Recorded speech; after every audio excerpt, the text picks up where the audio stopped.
prayer of authority in the name of the Father, and of the Son, and of the Holy Spirit. Amen.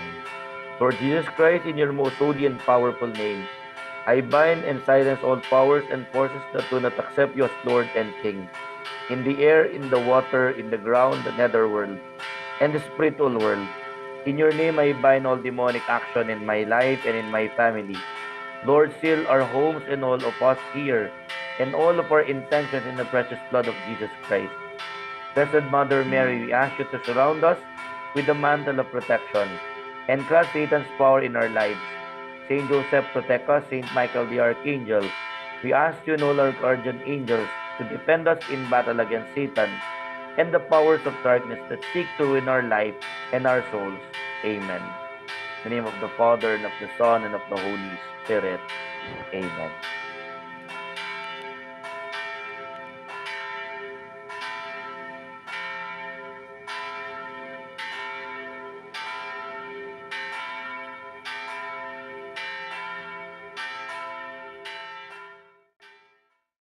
Kamusta po kayo mga kaibigan? Ito po muling inyong kaibigang exorcist, si Father Carty Macalino, isa sa mga exorcist ng Archdiocese of San Fernando, Office of Exorcism. Pero po isang nagtanong na ano po ba ang katotohanan, Father, sa ating ginagawa na tabi-tabi po? Dapat po bang gawin yun o hindi? Unang-una po, yun po yung ating nakasanayan na pag merong madilim na lugar, meron tayong nararamdaman ng ibang elemento, tayo natatakot, sinasabi nila sa atin, sabihin natin, tabi-tabi po. Unang-una po, mali po yun. Bakit? Kasi pag sinasabi nating tabi-tabi po, parang pinapakita natin na ang lugar na yon ay lugar ng masamang espiritu, mga elemento, o mga aswang. Ito pong lahat ng ito ay brand as evil spirits. Pangalawa po, ang dapat natin gawin pag tayo dumadaan sa mga lugar na nararamdaman natin ng evil presence ay una, mag-sign of the cross. Sa ngalan ng Ama at ng Anak at ng Espiritu Santo, the sign of the cross is the simplest and yet powerful exorcism because by the death and resurrection of Jesus, He has conquered evil, sin, and death. Kaysa na magtabi-tabi po, magkantandaan ng krus sa ngalan ng Ama at ng Anak at Espiritu Santo at sabihin lamang po, Panginoong Yesus, ipagadya mo ko sa lahat ng masama. Pangalawa, pwede din natin gawin na instead na tabi-tabi po, dasalin po natin yung Ama namin. Lalo nating idiin yung ipagadya mo kami sa lahat ng masama or deliver us from evil. Then we make the sign of the cross. Or pangatlo po, instead na tabi-tabi po, gawin po natin, dasalin natin ang Aba Ginong Maria or Hail Mary.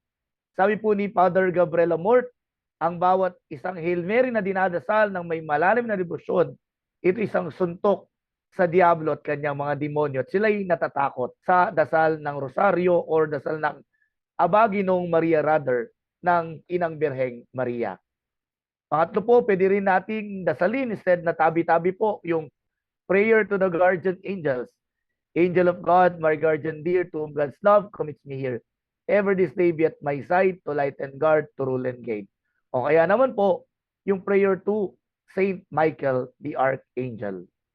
Muli po, pag ginagawa natin yung tabi-tabi po, it is out of fear. Pagtakot tayo sa masamang espiritu, sa mga masamang elemento, lalo silang lalapit sa atin because when they fear them as if we are telling that they have power over us.